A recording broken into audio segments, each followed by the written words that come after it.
अस्सलाम वालेकुम ऑल। मैं आपकी सुमैया टीचर स्टैंडर्ड 7 हिंदी। आगे के वीडियो में मैंने आपको बताया था चैप्टर नंबर 1 चित्र के संग संग जो चित्र पाठ था उसका अकॉर्डिंग मैंने आप सारी समझ आपको दी थी। अब सारी चीज़ें हो चुकी है। चित्र के संग संग पाठ के स्वाध्याय अभ्यास सारी चीज़ें क्वेश्चन आंसर मैंने आपको भेज दी है। अब आगे बढ़ते हुए चैप्टर नंबर 2 ये काव्य है, तब याद तुम्हारी आती है, ये कविता है। कवि है राम नरेश त्रिपाठी। राम नरेश त्रिपाठी का जन्म 4 मार्च 1889 को उत्तर प्रदेश में सुल्तानपुर जिले के कोयरीपुर गांव में हुआ था। वे कवि, उपन्यासकार, नाट्यकार और आलोचक थे।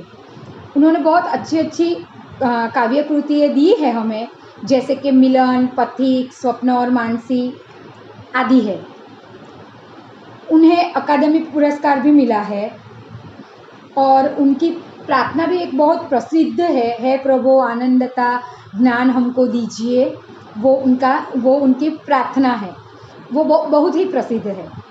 उनका निधन 16 जनवरी 1992 में हुआ था। अब यह कविता में राम नरेश त्रिपाठी ने बताया हुआ है कुदरती प्रकृति के बारे में, यानी प्रकृति के जो सुंदर रूप है वो कब आपको बड़े प्यारे लगते हैं, तो वह सुबह में ताजगी भरे दृश्य देख के हमें बड़े प्यारे लगते हैं। इसी तरह जब वर्षा ऋतु का मौसम होता है तो वो बहुत सुहावने भी होते हैं और वो हमें बहुत सुहावने लगते हैं। अब ये सारे मनोहर दृश्य प्रकृति ने कि जो मनोहर रूप है उसकी रचना ईश्वर ने, अल्लाह ने, प्रभु ने की है। इसलिए इन्हें देखकर कवि को एक महान कलाकार के रूप में ईश्वर की याद आती है। ये सारी चीज़ें हम जब देखते हैं तो हमें किसकी याद आती है? हमारे प्रभु की, हमारे सृजनहार की याद आती है। आप जब सुबह में उठते हो तो आपको क्या लगता है कि पूर्व दिशा से सूर्योदय हो रहा है, चिड़िया की आवाज़ें आ रही है। यहाँ पर वही चीज़ कवि ने बहुत ही अच्छी तरीके से बताई है। तो शुरू करें। जब बहुत सुबह चिड़िया उठकर कुछ गीत खुशी के गाती है, कलियां दरवाजे खोल खोल जब दुनिया पर मुस्काती है, खुशबू की लहरें जब घर से बाहर आ दौड़ लगाती है, हे जग के सृजनहार प्रभु तब याद तुम्हारी आती है। यहाँ कवि ने बताया हुआ है चिड़िया भोर में, यानी जब सुबह होती है, भोर यानी सुबह होती है, तब जल्दी उठकर इस तरह चहचहाने लगती है जैसे वे खुशी के गीत गा रही है। आप जब सुबह उठते हो तो देखते हो ना, ची ची ची की आवाज़ आती है, तो वही ऐसा लग रहा है जैसे वो कुछ गीत गा रही है। अब आप यहाँ पे देखो, कमल का फूल आपको दिख रहा है। ऐसे ही बहुत सारे अलग फूल सुबह में खिलते हैं। पहले कली होती है, कली में से फूल बनता है। तो कलियां जब अपने दरवाजे खोलती है, यानी दरवाजे यानी पंखुड़ियाँ खोलती है, यानी सोई हुई जागती है, तब ऐसा लगता है कि जैसे दुनिया पर वो मुस्कुराने लगती है और ये दुनिया भी मुस्कुराने लगती है। जब वो फूल की खुशबू चारों ओर खुशबू फैलती है तो ऐसा लग रहा है जैसे ये हवा नहीं चल रही, ये फूलों की ही खुशबू है।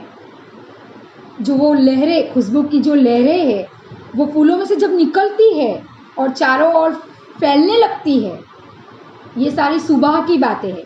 सुबह में क्या होता है बराबर? तो ये सारी चीज़ें कुदरत के थ्रू होती है, कुदरत के द्वारा होती है। चिड़िया चहचहाती है, फूल की कलियां खिलने लगती है, और ये सारी चीज़ें होती है, तब हमें किसकी याद आती है? सर्जनहार, यानी ये दुनिया को बनाने वाला प्रभु, उसकी याद तब हमें आती है। हम जब सुबह में उठते हैं तो क्या करते हैं? अपने काम में लग जाते हैं। आप विद्यार्थी हो, आप पाठशाला आने के लिए तैयार हो जाते हो। मम्मी का काम करती है, सबसे पहले दूध वाला आता है घर में, वो दूध मम्मी लेती है, अखबार वाला आता है, अखबार पहुंचाता है। ये सारी रूटीन, ये सारी क्रियाएं हमारे यहाँ पे सुबह में होती है, बराबर।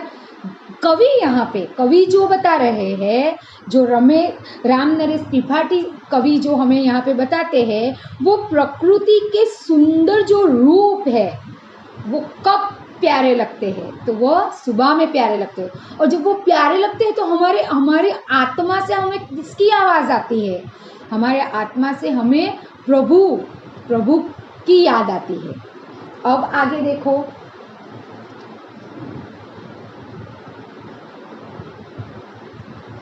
जब छमछम बूंदे गिरती है, बिजली चमचम कर जाती है, मैदानों में, वन बागों में जब हरियाली लहराती है।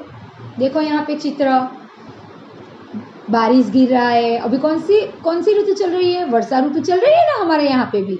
हमारे यहाँ पे ऐसी बारिश की बूंदें गिरती है, बिजली कड़कड़ाती है। देखो खेतों के यहाँ दृश्य दिखाए हुए हैं, बाग दिख रहे हैं, ये सारी चीज़ें आपको दिख रही है, मैदान दिख रहे हैं। कब वहाँ पे हरियाली लगती है? कब हमें लगता है कि ये नीला नीला हरियाली फैली हुई है? जब वर्षा ऋतु आती है, जब उसकी बूंदें ये धरती पर महकती है, तब हमें लगता है कि हाँ, अब हरियाली फैलने लगी है। तब हमें प्यारी प्यारी हरियाली लगती है। वर्षा ऋतु में क्या होता है? जब छमछम करके बारिश गिरती है, वर्षा की बूंदें गिरती है, और तभी कड़कड़ाहट से चमचमा कर बिजली चमकती है, तब मैदान, वन, बाग, ये सब आपको पता है वहाँ पे बहुत सारे वृक्ष होते हैं। और जब बरसात की बूंदें वहाँ पे गिरती है, बराबर, जब ठंडी ठंडी हवा बराबर चलती है, तब क्या लगता है? तब ऐसा लगता है कि हाँ, हरियाली लहराई है। अब आगे देखो, जब ठंडी ठंडी हवा कहीं से मस्ती ढोकर लाती है, हे जग के सृजनहार प्रभु, तब याद तुम्हारी आती है। कवि क्या कर रहे हैं कि जब ठंडी ठंडी बारिश, आप जब बारिश की बूंदें गिर रही होती है तो आपको महसूस होता होगा ना, ठंडी ठंडी पवन का, हवा का लगती है ना आप लोगों को। वैसे ही कवि के यहाँ बता रहे हैं कि जब ठंडी ठंडी हवाएं चलती है, वो ऐसी मस्ती ढोकर लाती है कि प्रभु, जब वो हवा हमारे शरीर पर, हमारे तन पर लगती है, तब प्रभु आपकी याद आती है। किसकी याद आती है? प्रभु की याद आती है। तो यहाँ पे कवि बता रहे हैं कि जब वर्षा ऋतु में पानी गिरता है धरती पर, धरती प्यासी होती है, बराबर, घास उगी होती है, सूखे पौधे, जैसे पौधे और ये जो झाड़ होते हैं वो सूख गए होते हैं, लेकिन बारिश आने से वो कैसे हो जाते हैं? हरे हो जाते हैं। उनको एक नया जीवन मिल जाता है। उनके जो पत्ते होते हैं ना, आप देखो, जब बारिश की बूंदें वो जो झाड़ों पे गिरती है तो हमें हरियाली लगती है, उनके पत्तों पर हरियाली दिखती है, हमें उनके पत्तों की शोभा ही अलग हो जाती है। इस तरीके से वर्षा ऋतु के आने पर हरियाली छा जाती है। यहाँ पर कवि क्या कहना चाहते हैं? पूरी कविता का सार क्या है कि चिड़िया जब सुबह जल्दी उठकर खुशी के गीत गाती है, कलियों की खुशबू चारों ओर फैला जाती है, बरसात की बूंदें चारों ओर गिरती है, बिजली चमकती है, तब मैदानों पर, वनों में, बागों में जब हरियाली छा जाती है, जब ठंडी हवाएं चलने लगती है, तब हमें ये दुनिया बनाने वाले हमारे अल्लाह, ईश्वर, प्रभु, तब तुम्हारी याद आती है। यह कविता में ये प्रकृति के तत्वों की बातें की गई है और बहुत अच्छी तरीके से यहाँ पर कवि ने, राम नरेश त्रिपाठी ने हमें यह चीज़ बताई है। Thank you everyone.